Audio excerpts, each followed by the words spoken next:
الحمد لله رب العالمين الصلاة والسلام على خاتم النبيين وعلى آله وصحبه أجمعين أما بعد فأعوذ بالله من الشيطان الرجيم بسم الله الرحمن الرحيم قال الله تعالى في سورة يوسف ولما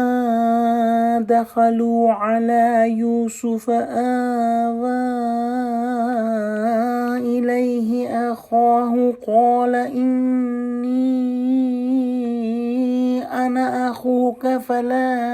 تبتئس بما كانوا يعملون۔ ترجمہ: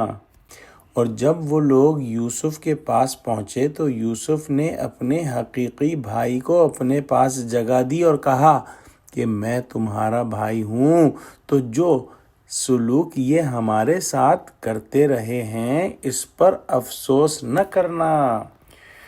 جب حضرت یوسف علیہ السلام کے تمام بھائی ان کے چھوٹے سگے بھائی کے سمیت ان کے پاس پہنچے اور حضرت یوسف علیہ السلام کے پاس حاضر ہوئے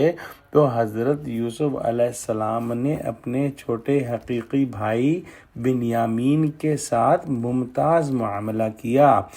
اور آہستہ سے ان کو اکیلے میں آگاہ کر دیا کہ میں تمہارا بچھڑا ہوا حقیقی بھائی یوسف ہوں،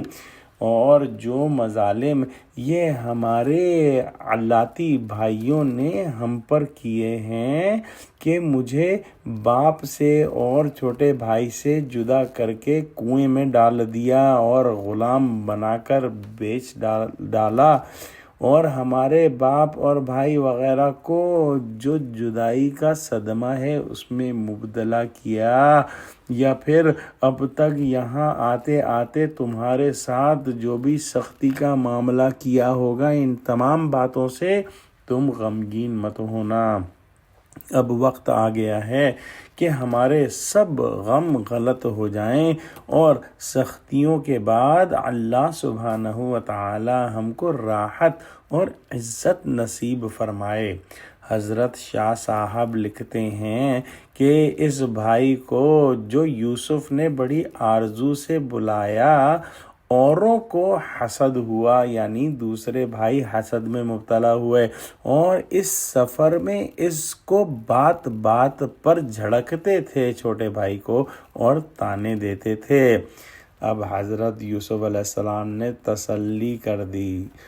اور ان کو جو ہے وہ سارا معاملہ سمجھا دیا۔ دعا کرتے ہیں کہ اللہ سبحانہ و تعالی ہم کو قرآن کا فہم عطا فرما، ہم کو سچوں سے جوڑے اور ہم کو صراط مستقیم پر قائم فرما دے، آمین۔ یا اللہ مسلمانوں کو متحد فرما دے، آمین۔ وآخر دعوانا الحمدللہ رب العالمین، والسلام علیکم ورحمۃ اللہ وبرکاتہ۔